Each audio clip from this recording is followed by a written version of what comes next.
బుగ్గులోని వెంకటేశ్వర స్వామి జాతరకు వచ్చే భక్తులు తలనీలాలు సమర్పించి గుండంలో స్నానాలు ఆచరించడం ఆనవాయితీగా వస్తుంది.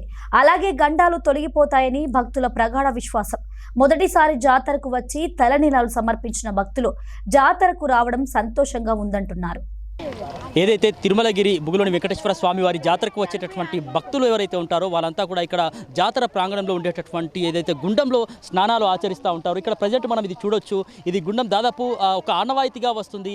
ఈ గుండంలో మునిగి ఒక స్నానం ఆచరిస్తే గనక తమకున్నటువంటి ఒక గండాలు అనేవి తొలగిపోతాయని భక్తుల యొక్క ఒక ప్రగాఢమైనటువంటి విశ్వాసం ఉంది. సో తరతరాలుగా కూడా ఇక్కడ ఏదైతే పుణ్యస్నానం ఆచరించిన తర్వాత మరి అయితే కొంతమంది భక్తులు తలనీలాలు సమర్పించి కూడా పుణ్యస్నానాలు ఆచరిస్తున్నటువంటి పరిస్థితి. ఆ తర్వాత ఆ దైవ దర్శనానికి వెళ్ళే కంటే ముందు కూడా ఇక్కడ పుణ్యస్నానాలు ఆచరించి ఆ గుట్టపైకి వెళ్ళి వెంకటేశ్వర స్వామిని కొలుస్తూ ఉంటారు. సో ఇక్కడ తలనీలాలు సమర్పించినటువంటి భక్తులు కూడా కొంతమంది ఉన్నారు. వారితో కూడా మాట్లాడించేటటువంటి ప్రయత్నం చేద్దాం. చెప్పండి అన్న, ఎక్కడి నుంచి వచ్చారు?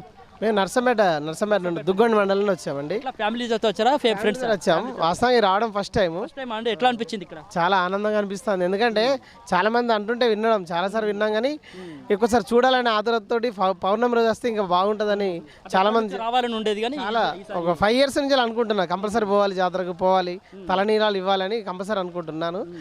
కానీ ఈ రోజు అదృష్టం కలిగిందని భావిస్తున్నాను నేను. నిజంగా అంటే జాతర చుట్టుపక్కల చూసినట్లయితే ఒక పచ్చని ప్రకృతి రమణీయత, కొండలు కావచ్చు, మరోవైపు జాతర సందర్భంగా సందడి కావచ్చు, దీన్ని ఎట్లా చూడొచ్చు? ఫస్ట్ టైం ఇక్కడ కొండలను చూస్తే చాలా ఆనందంగా అనిపిస్తుంది. ఏదో కొత్త ప్రదేశానికి మన స్టేట్ కాకుండా వేరే స్టేట్కి పోయినట్టుగా అనిపిస్తుంది. ప్లస్ చాలా పచ్చదనంగా ఉంది, చాలా ఆనందంగా అనిపిస్తుంది, ఆనందదాయకంగా. వచ్చినప్పుడు కావచ్చు అంటే మన రోజువారీ బిజీ లైఫ్లో ఉండేటటువంటి ఆ స్ట్రెస్ అదంతా కూడా మర్చిపోతుంటారు కదా. ఇది 100% కరెక్ట్ అండి. రోజు దినచర్యలు అనేవి కామన్గా ఉంటాయి మనిషి జీవితంలో. ఇలాంటి జాతరలకు అటెండ్ అయినప్పుడు ఆ నిరుత్సాహంతో పోయి కొత్త ఉత్సాహాన్ని కలిగించి మరింత రెట్టింపుగా పనిచేసేటువంటి అవకాశాలు దొరుకుతాయని నేను భావిస్తున్నాను. సో మొదటిసారి వచ్చారు, చాలా హ్యాపీగా వ్యక్తం చేస్తూ ఉన్నారు. సో నెక్స్ట్ టైం కూడా వస్తూ ఉంటారు ప్రతిసారి? 100% నేను ఏమనుకున్నా అంటే ఇంతకుముందు మా మేడంతో కూడా వచ్చినప్పుడు అనుకున్నాము ఎవ్రీ ఇయర్ కంపల్సరీ రావాలి ఇక్కడికి అని అనుకున్నాను. అది చాలా ఆనందంగా సంతోషంగా అనిపిస్తుంది. ఫస్ట్ టైం వచ్చారు ఫ్యామిలీతో, ఎట్లా అనిపించింది? సెకండ్ టైం అండి. నేను మా సార్ లేకుండా మా ఫ్రెండ్స్తో వచ్చాను. నేను వాళ్ళతో వచ్చినప్పుడు ఇప్పటికి ఎట్లా ఉంది ఇక్కడ? అప్పుడు క్లౌడ్ పెరిగింది, చాలా బాగుంది. ఇప్పుడు నేను వచ్చి మా పాప రాలేదు, అప్పుడు వచ్చి మొక్కున్నాను. పాప వచ్చినాక 5 years తర్వాత వచ్చాను. అదృష్టం లెక్క భావిస్తున్నారా? చాలా. అవును, మాకు అదృష్టం కలిగింది కాబట్టి మళ్ళీ వచ్చాము పాపతోనే.